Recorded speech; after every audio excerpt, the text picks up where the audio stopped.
बोलो बोलो, बताओ कहाँ चले गए 8 मार्क्स?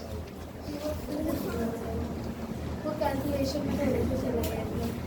ध्यान करो कि कैलकुलेशन ना हो तुम्हारी, नेक्स्ट टाइम इस तरीके से सिली मिस्टेक्स ना हो। पलक, सो यू हैवंट गॉट, तुम में से सेम सेक्शन में हो, पॉज करना हमें एक बार।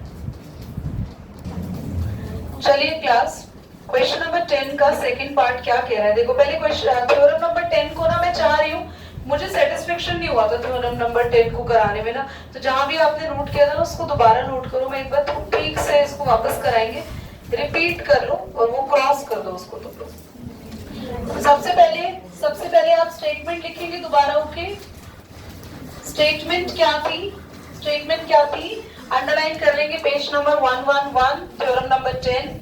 If a line segment AB joining the points A, B subtends equal angle at two other points C, D that lie on the same side of AB, then 4 points lie on a circle. यहाँ तक ये statement है और given भी underline कर लो। Consider the segment AB, point C and D lie on the same side of the AB. C and D are not on the line AB. Angle ACB equal to ADB. यहाँ तक तो class हमारे को statement क्या कह रही है कि अगर सेम सेगमेंट पर दो ऐसे एंगल्स बन रहे हैं और ये दो एंगल्स आपके इक्वल हैं, तो आपको प्रूव करना है, तुम्हारे को नहीं बोला, तो ये दो एंगल जो है वो आपके पास A, B, C, D, आपको बोला है कि अगर सेम सेगमेंट पर ऐसे दो एंगल्स आप बना रहे हो तो ये चारों पॉइंट्स कहाँ आएंगे? सर्कल के बाउंड्री पे आएंगे। तो मैंने इसके दो पार्ट्स कराए थे। देखो आप सबने स्टेटमेंट और गिवन अंडरलाइन कर लिया, आप बुक से लिख लेंगे। टू प्रूव मैं लिखवा रही हूं। टू प्रूव क्या था? A, B, C, D are on the boundary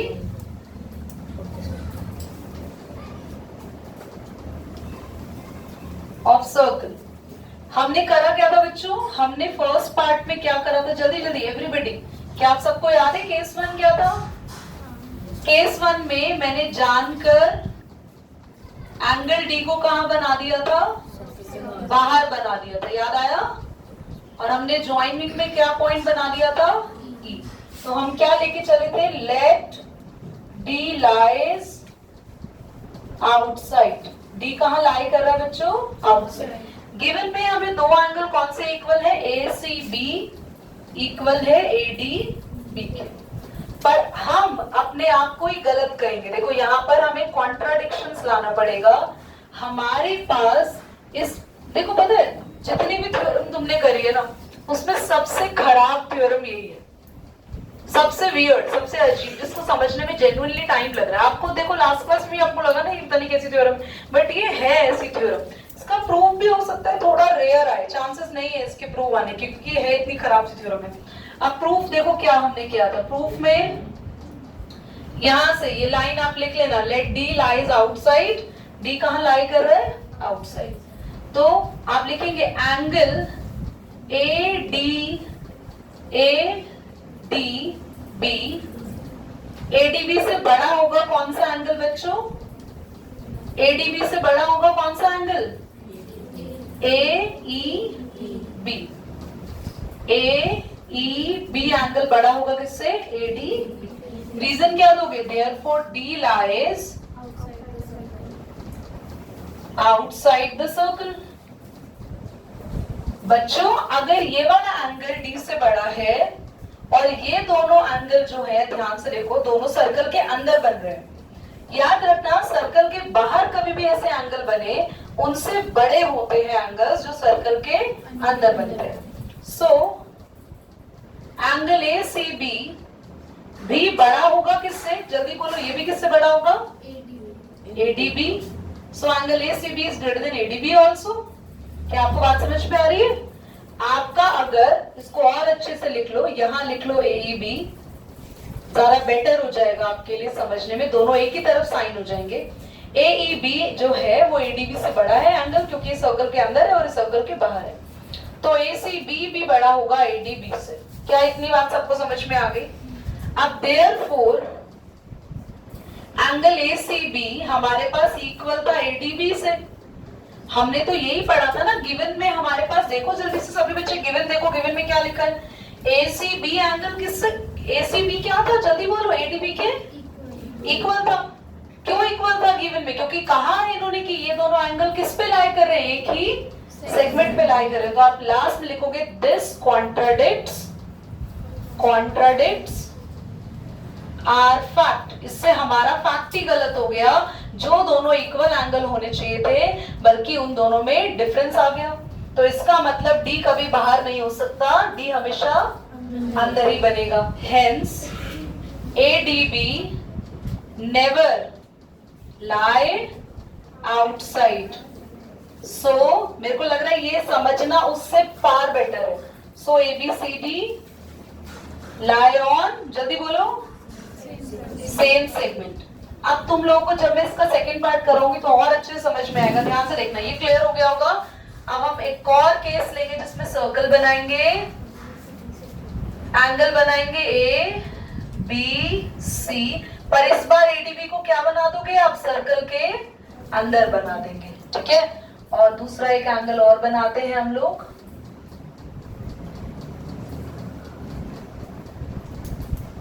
ये पूरी लाइन सीधी आएगी, ओके। दीदी आप प्रूफ करा क्यों रहे हो ऐसा? मैं इसलिए करा रही हूँ क्योंकि हम ये प्रूफ करना चाहते हैं कि सेम सेगमेंट पर बनने वाले एंगल हमेशा सर्कल की बाउंड्री को टच करते हैं और वो दोनों एंगल हमेशा आपस में बराबर होते हैं। इसको प्रूव करने के लिए एक बार एंगल हमने बाहर ले लिया और एक बार सेम सेगमेंट वाला एंगल हमने अंदर ले लिया। अब क्या करेंगे? वही सेम चीज है, बिल्कुल सेम स्टेटमेंट, बिल्कुल सेम है, गिवन बिल्कुल सेम है। यहीं पे लिखेंगे स्टेटमेंट केस 2 है, गिवन भी बिल्कुल सेम लिखेंगे उठा के। और गिवन में मेन पार्ट जो मैं लिख देती हूँ एंगल ACB हमें बराबर दिया हुआ है किसके बच्चों? एंगल ADB के। हम स्टार्ट करेंगे टू प्रूव। हमें क्या करना है? जल्दी बोलो, to prove same ABCD lie on boundary of the circle, ठीक है। सेम लिख देंगे। कैसे स्टार्ट करें प्रूफ? जल्दी बोलो, प्रूफ कैसे स्टार्ट करें?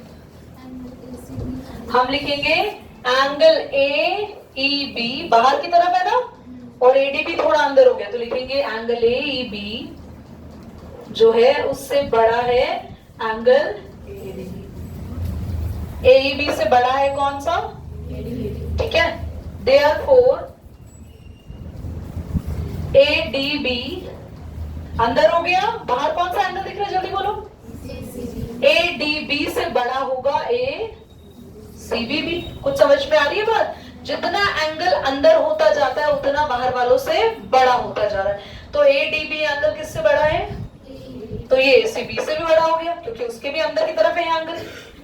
बल्कि हमें ये दोनों एंगल क्या दिए हुए हैं? इक्वल। पहले इसका रीजन लिख देना, AEB क्यों बड़ा है? Therefore angle D lies inside the circle. हमें जिन दोनों एंगल को इक्वल करना था उनमें डिफरेंस आ गया, जैसे कि यहां आया था। लास्ट में क्या लिखेंगे? जल्दी बोलो। This contradicts our fact. हमारे फैक्ट्स में कॉन्ट्राडिक्शन आ गई। कॉन्ट्राडिक्शन का मतलब है कि हमारा ही फैक्ट गलत हो गया। Therefore ADB इक्वल थे ACB के, but we proved ADB less हो गया ACB के। क्या आपको बात समझ में आ रही है? पक्का? हमने इन दोनों एंगल को इक्वल करने की जगह बल्कि इन दोनों में डिफरेंस क्रिएट कर दिया। क्यों डिफरेंस क्रिएट कर दिया? क्योंकि हमने D को कहां बना दिया? थोड़ा अंदर बना दिया। तो हमारी गलती क्या हुई? क्या लिखेंगे? Hence D point do not lie inside, बल्कि वो कहां लाई करेगा? Yes, but all points ABCD lies on circle boundary. तो ये हमने क्या किया? एक बार शॉर्टकट में समझ लो। हमें एंगल ACB और एंगल ADB को इक्वल प्रूव करने के लिए ये बहुत जरूरी है। ना तो एंगल ADB ACB की कंपैरिजन में बाहर होना चाहिए, ना एंगल ADB ACB की कंपैरिजन में अंदर होना चाहिए। बिल्कुल सेम बाउंड्री पे टचिंग होने चाहिए दोनों एंगल्स लाइक दिस, तभी वो इक्वल हो सकते हैं। वरना दोनों केस में हमने क्या देख लिया, क्या आ गया, कॉन्ट्रडिक्शन आ गया। Is that clear? क्या अब ये थ्योरम अच्छे समझ में आ गई? पक्का? पॉज करो बेटा, नोट करिए। एवरीबॉडी थ्योरम नंबर 11 पे फोकस करेंगे। वो नहीं नोट हुआ है तो बाद में कर लेना, अभी ध्यान दो। सबसे पहले आप एक सर्कल बनाएंगे और आप एक क्वाड्रिलेटरल बनाएंगे। This is the cyclic quadrilateral. Cyclic quadrilateral वो होता है बच्चों जो सर्कल के अंदर क्वाड्रिलेटरल बनता है और वो चारों के चारों वर्टेक्स से सर्कल की बाउंड्री को टच करता है। Is that clear? Now theorem की स्टेटमेंट आप वहां बुक से लिखेंगे। Sum of two opposite angle of cyclic quadrilateral is 180। Given में बुक से लिखेंगे ABCD are the vertex of the cyclic फॉर्गन, मतलब ये पॉलीगन की बात हो रही है। And this means there is a circle passing through ABCD, यानी चारों पॉइंट सर्कल की बाउंड्री को क्या कर रहे हैं बच्चों, टच कर रहे हैं। टू प्रूव एक बार बोर्ड पे देख लो, मैं लिख रही हूं। ऑपोजिट एंगल्स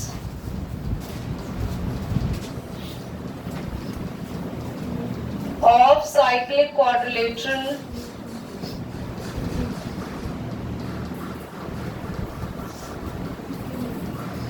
having some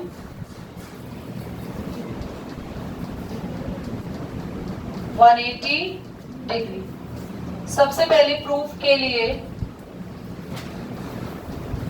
यहां पे बीच में हम एक सेंटर O है, यहां से एक लाइन ज्वाइन करेंगे इस तरीके से। कितने बच्चों को पता है, अगर याद हो तो, अगर अभी हमने एंगल सबटेंडेड थ्योरम नंबर 9 में पढ़ा था कि जो सर्कल के कॉर्नर पर एंगल बनता है वो हमेशा जो सेंटर एंगल होता है उनके बीच में रिलेशन पड़ी थी, कुछ याद है? This angle will be the double of, कुछ था, याद आ रहा है? तो ABC and O याद आपको आया हो तो एंगल AOC और ABC में रिलेशन क्या थी? Angle AOC is the double of, कितने बच्चों को याद है ये थ्योरम? अभी बोर्ड पे करवाऊंगी मैं आप लोगों से पूरा इसका प्रूफ। ADC ये एंगल क्या होगा इस वाले एंगल का? डबल। तो आप लिख सकते हो angle ADC is equal to double of angle, sorry उल्टा लिख दिया, ADC जो है इसका डबल नहीं, ADC तो इसका हाफ है। सेंटर वाला एंगल डबल होता है, AOC जो है वो डबल है, किसका डबल है जल्दी बोलो? ABC का डबल, उल्टा लिख दिया। और ये वाला जो एंगल होगा वो इसका क्या होगा? हाफ होगा। सेंटर वाला एंगल कॉर्नर वाले एंगल का डबल होता है और कॉर्नर वाला एंगल अपने सेंटर वाले एंगल का हाफ होता है। तो आप लिखेंगे, ध्यान से देखना, ADC angle will be half of, जल्दी बोलो, नाम है इसका क्या? AOC। और बच्चों ABC ये किसका हाफ होगा? ये अपने सेंटर एंगल का, इसका सेंटर एंगल कहां बनेगा? इसके दूसरी तरफ। डॉट डॉट डॉट बना रही हूं इसे, दोनों के लिए मैंने डॉट डॉट डॉट बना ली ताकि रिलेशन समझ आए। ये एंगल किसका हाफ है? इस वाले एंगल का। और ये एंगल किसका हाफ है? इस एंगल का नाम क्या था? जल्दी बोलो इस एंगल का नाम। तो इसको क्या लिख सकते हो? इसको लिख सकते हो रिफ्लेक्स ऑफ AOC। बोलो, आपको पता है रिफ्लेक्स क्या होता है? पूरे सर्कल में जो एंगल बनता है उसका आधा पता है तो दूसरे को क्या बुलाते हैं? उसका रिफ्लेक्स। तो ABC किसका हाफ होगा? Half of reflex of AOC। कितने बच्चों को समझ में आ रहा है? पक्का? तुम्हें आ रहा है समझ में? पक्का आ रहा है साक्षी जी? क्लियर? क्या क्लियर हुआ? ADC किसका हाफ होगा और ABC किसका हाफ होगा? रिफ्लेक्स का। अब क्या करेंगे? ऐड इक्वेशन 1 मान लेना इसको और इसको इक्वेशन 2 मान लेना और रीजन जरूर लिखो। कौन सी थ्योरम थी हमारी? Bye angle subtended theorem. और अगर आपको याद नहीं है थ्योरम का नेम तो आप थ्योरम नंबर 9 भी लिख सकते हैं, पर 9 लिखने से बेटर है पूरा नाम लिखें। Add equation 1 and 2, left side में ऐड होगा बच्चों, और राइट साइड में ऐड होगी। Half of AOC plus half of reflex of AOC।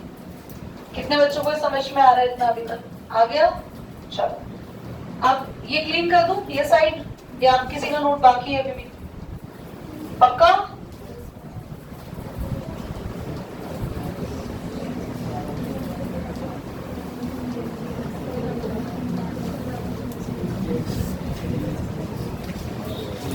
बच्चों कितने बच्चों को रिफ्लेक्स एंगल निकालना आता है? कितने बच्चों को रिफ्लेक्स एंगल निकालना आता है? हाफ कॉमन ले लो, अंदर बचेगा AOC और रिफ्लेक्स ऑफ AOC। क्या नाम है? नित्या, रिफ्लेक्स पता है कैसे निकालते हैं? किस बच्चे को क्लास में रिफ्लेक्स निकालना आता है? अच्छा, आप सब पीछे देख रहे हैं, आप क्लास के बच्चे नहीं है। पूरा एंगल कंप्लीट कितने डिग्री का होता है? हाँ, माइनस कर देना जो दिया होगा। पहले तो मुझे ये बताओ, जिस क्वेश्चन का जवाब जब पूछ रही हूँ पिछले का जवाब अब दे रहा हूँ। मैं पूछ रही हूँ पूरा कंप्लीट एंगल कितना डिग्री होता है? तो ये पूरा एंगल 360 का है। अगर मुझे रिफ्लेक्स निकालना है यानी ये निकालना है तो 360 से किसको माइनस कर दो? AOC। तो मैं रिफ्लेक्स के लिए क्या लिख सकती हूँ? जल्दी बोलो, क्या लिख सकती हूँ रिफ्लेक्स के लिए? 360 डिग्री माइनस AOC। बोलो, समझ आया? आपका पूरा एंगल 360 डिग्री का होता है। इसका नाम क्या था? AOC। इसका नाम क्या था? Reflex of AOC। AOC का रिफ्लेक्स, AOC का उल्टा, AOC के ऑपोजिट में बन रहा है। तो अगर मेरे को रिफ्लेक्स एंगल निकालना है, कैसे निकालूं?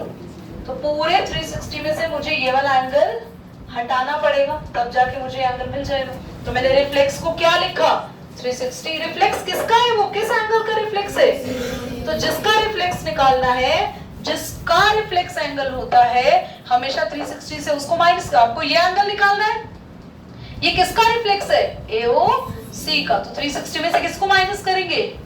तो ये आ जाएगा आपका एंगल। समझ में आ रहा है? तो कभी भी आपको रिफ्लेक्स एंगल निकालना हो, याद रखना, तो 360 डिग्री में से वो एंगल निकालने के लिए वो जिसका रिफ्लेक्स हो उसको माइनस कर देना है। ये किसका रिफ्लेक्स है? AOC। ये वाले एंगल का, इसका एंगल को 360 से माइनस करेंगे तो ये एंगल आ जाएगा। Is that clear everybody? अब AOC प्लस में AOC माइनस में दोनों क्या हो गए?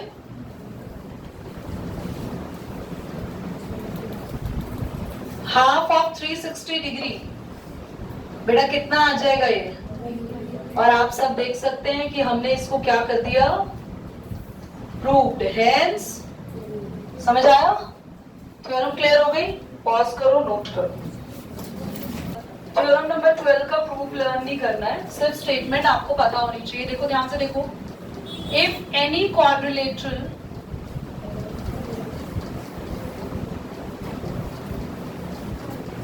having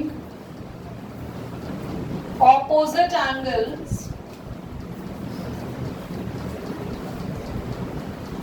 sum 180 डिग्री, किसी भी क्वाड्रिलेटरल के ऑपोजिट एंगल्स का सम, मान लो मैं क्वाड्रिलेटरल ड्रॉ कर रही हूं और ये एक एंगल है मेरे पास 100 डिग्री और इसके ऑपोजिट में एक एंगल है 80 डिग्री।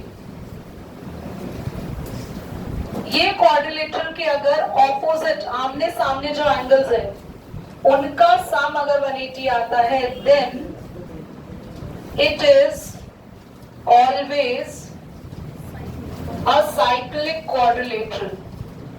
मतलब ये जो क्वाड्रिलेटरल है ये हमेशा सर्कल के अंदर बनेगा। ये जो क्वाड्रिलेटरल है it is always lie in the circle. तो तभी हमारे कॉर्नर एंगल जो है ए बी सी डी में एंगल ए और सी का सम कितना बन रहा है 180। समझ में आ रही है आपको बात? अगर किसी भी क्वाड्रिलेटरल के कॉर्नर एंगल्स का, कॉर्नर कौन से, ऑपोजिट आमने सामने वाले एंगल्स का डोर पूरा बंद कर दो बच्चा। 180 डिग्री है तो वो कैसा क्वाड्रिलेटरल होगा? साइक्लिक। चलिए स्टार्ट करते हैं एंड ऑफ द एक्सरसाइज। ये नोट कर लीजिए, इस थ्योरम का प्रूफ नहीं है, बस इतना नहीं है, इसका प्रूफ नहीं है। You don't need to learn the proof of this theorem. बेटा एंड ऑफ द एक्सरसाइज में आएंगे।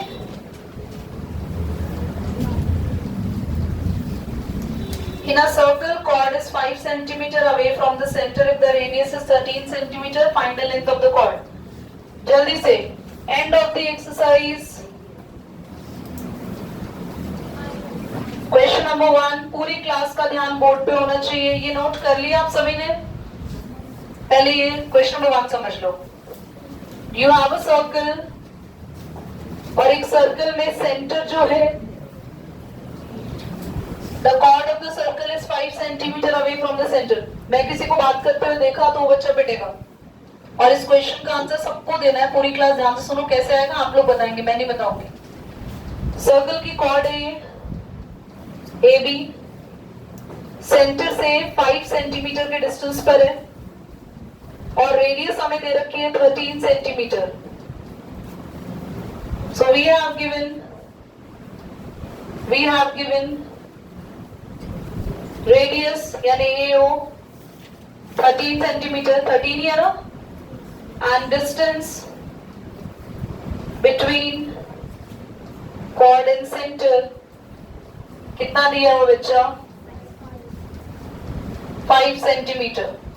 हैंड रेस करेंगे, कितने बच्चे पूरी एबी की लेंथ बता पाएंगे? सिर्फ एक स्टूडेंट क्लास में। सबको एडवांस मैथ्स पढ़ना है, एनसीईआरटी के मैथ्स को तो पढ़ लो, वो तुमसे हो नहीं रहा। एडवांस क्या करोगे? छोड़ो मत दो paper.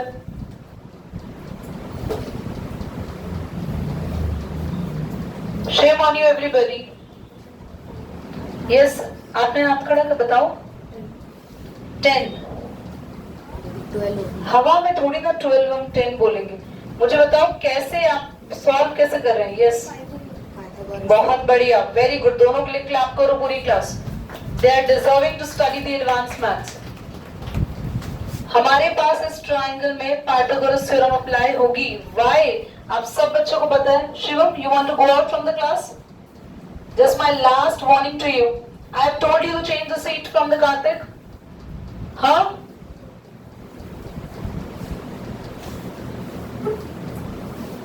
Do immediate shift. You won't understand by a single time. Everybody focus. Very easy question you won't able to do. How you can able to do your midterm examination? Super easy, and we have done this kind of question in previous exercises. Simple सा logic है। आप सबको पता है centre से आने वाली line cord पर हमेशा 90 डिग्री का एंगल बनाती है। तो ये राइट एंगल ट्राइंगल हुआ जिसका ये हाइपोटेन्यूज हो गया, ये परपेंडिकुलर हो गया और ये बेस हो गया। आप सबको लिखना था प्रूफ में। प्रूफ नहीं होगा क्योंकि इसमें मैं फाइंड कर रहा है, तो उसके लिए लिखते हैं solution. In triangle AOM by Pythagoras. बेटा हो सकता है आपके स्कूल वाले कहें कि आप पूरी बौद्धियाना पाइथागोरस थ्योरम ऐसा लिखो, तो जैसा आपके स्कूल में बोल रहे हैं पाइथागोरस बोल रहे हैं तो खाली पाइथागोरस लिखो। But if they are asking for पूरा बौद्धियाना, you are asking and confirming from your teachers first. If they are saying then write out that name of the theorem. AOM को लिख सकते हैं। यस दक्ष, मुझे बताया पाइथागोरस थ्योरम अप्लाई होगी, कैसे करेंगे? किसका स्क्वायर किन किन के इक्वल होगा? जल्दी। हाइपोटेन्यूज का नाम बोलो। AO का square equal to OM square plus sit down. AO कितना 13, OM कितना है 5 एंड AM हमें पता नहीं है। 13 का स्क्वायर 169 होता है, 5 का स्क्वायर 25 होता है। इधर आके क्या होगा? माइनस होके बच्चों 144 आएगा और 144 होता है 12 का स्क्वायर। तो अबे आपकी गलती हुई है, अभी तो AM आया है 12 खाली, समझ आया? सिर्फ AM आया 12। और आपको एक और बात बता दें, सेंटर से आने वाली लाइन, सेंटर से आने वाली लाइन कॉर्ड पर 90 डिग्री का एंगल बनाती है 7 के साथ। कौन बताएगा? हैंड करो, कौन बताएगा? टिम्पी। सेंटर से आने वाली लाइन कॉर्ड पे 90 डिग्री का एंगल बनाती है, और दोनों साइड, वो तो दोनों ही बनेगा। और Radhika? AM is equal to MB। तो ये बोलो कि M जो है वो बिल्कुल मिड पॉइंट होगा। सेंटर से आने वाली लाइन हमेशा कॉर्ड पर बिल्कुल मिड पॉइंट पर आती है, उसको 2 इक्वल पार्ट्स में डिवाइड करती है। पढ़ नहीं रही हो, मैं बिल्कुल पिटोगे बता रही हूँ मैं। तो आपके पास यहां से मैं यहां लिख रही हूँ, यहाँ स्पेस नहीं है। Line drawn from centre bisect the chord. Very good, very good Sobia. Bisect the chord, hence double होगा AM का डबल कर देंगे हम, तो हमें मिल जाएगा पूरा AB. What is your AM, everybody? 12. To multiply 12 is your AB, that is 24. Shame on you everybody अगर आपको इतना छोटा क्वेश्चन नहीं आ रहा, जबकि हम इससे डेंजरस क्वेश्चन कर आए। पॉज करो इसको बेटा। चतुर